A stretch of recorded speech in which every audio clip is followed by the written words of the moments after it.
Hi, I'm Peter, Courier Driver, and today's video is on how long can you expect to wait before you get paid as a courier. It's the one that we all want to know about. And as always, there's no straightforward answer to this one because it depends on which path you decide to go down. There are different ways you can run as a courier. You can run as a local firm. You can run with the big firms, the multi-drop firms like your Argos, your Amazon, your Hermes. You can run on a platform like a self-employed driver, like we do, called a Courier Exchange. Or you can run as sort of man and van. So to give you a quick run through, if you're going to join a local firm, you know, Speedy Sprint, or they've all got their names, you can just Google them, they'll be in the area, you'll go down, they'll check you out, you've got your van, you've got your insurance, it's all good. They're all going to have their own rules. Some of them might go, we pay weekly. Some might be, we pay monthly. We pay, you know, you can have the conversation. Sometimes you can have a negotiation with the guy. And, you know, they'll go, well, this is it. Or, you know, we might pay daily at the end of each job. You don't know. Everyone is different. You can guarantee the quicker they pay, the chances are that there's always going to be strings attached to these things. But, you know, they're going to do it their own way. If you go for one of the bigger firms, if you go for your Amazon or your Hermes or stuff like that, then you can expect to be paid in 4 weeks. Now, these guys are going to expect you to work. They will throw all the work they possibly can at you. You can have Monday to Friday, Saturdays, Sundays, 7 days a week. They'll throw as much work and they'll give you as many drops as they can. For this reason, I recommend, if you're going to do one of these, get yourself a decent app. Particularly to start with, when you're like a rabbit in the headlights, you really need to find out where you're going. I recommend Circuit. I think it's the best.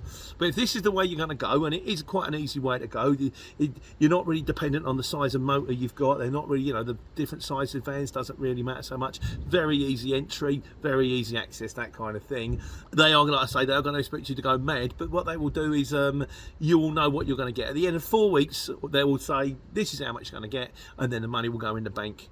Bosh. The following week, bang, regular as clockwork, and you'll know what's going in and you can budget accordingly. If you run like we do, you run on this thing called a Courier Exchange, then everyone's different, because the way that works is it's a subcontracting network. So every person you do a job for is going to have their own rules. The job I'm doing at the moment might be for as fast as possible couriers. The next job I'm doing might be for A to B couriers. As fast as possible might pay in 14 days. A to B might pay after 60 days from the end of the month. So one firm's going to pay me in 2 weeks, one firm's going to pay me in 3 months. And these are things that you take into account when you look at the job and you think, oh, might not want to work for those guys, that's going to take a little while. So if you're going to go that route, I would say the best thing you can do is you're going to need about 3 months scratch. You're going to need about 3 months dough in the bank, so that, you know, should something go wrong, and you can guarantee if you need it, it's going to go wrong.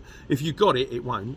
You've got enough to cover your bills, to keep your things going. And then once that 3 months has rolled over, it's okay, because, you know, you'll be paid for month number 1. And then when you work in month number 4, month number 2's money will come in. And what keeps happening is it keeps snowballing on. The fourth way, and that's if you want to go like man and van, or if you want to go kind of small removals or stuff like that. These jobs often pay cash and they often pay daily, and the way you get them is you go on Gumtree, put your advert out, or you go on kind of, you know, your local Facebook and surrounding areas, that kind of stuff, word of mouth from people like that. And that way you can use that sometimes as supplements. So say for example you're running your Amazon Monday to Friday, or you're running your CX Monday to Friday, and you're waiting for the dough to come in, but on a Saturday you've got a small removal job from that flat around the corner, that's paying cash. That helps keep the wolf from the door. And of course there is your own customers. If you can get your own customers, they're the holy grail, because they'll always pay more money. And also you can negotiate with these people. You can go, look, to start with, is there any chance we can have it every 2 weeks and I can extend it later? But that just gives you a rough idea of the ways you're going to go, you know, how long you expect to get paid. Hope it helps. There's going to be a load more videos on all kinds of things that hopefully are helpful. So if you do like the videos, please subscribe to the channel. Everybody likes a subscriber. And also don't forget, I've got my own channel also on YouTube. It's called Peter, Courier Driver. There's more videos on there too. That's it for the day. Take care, take money.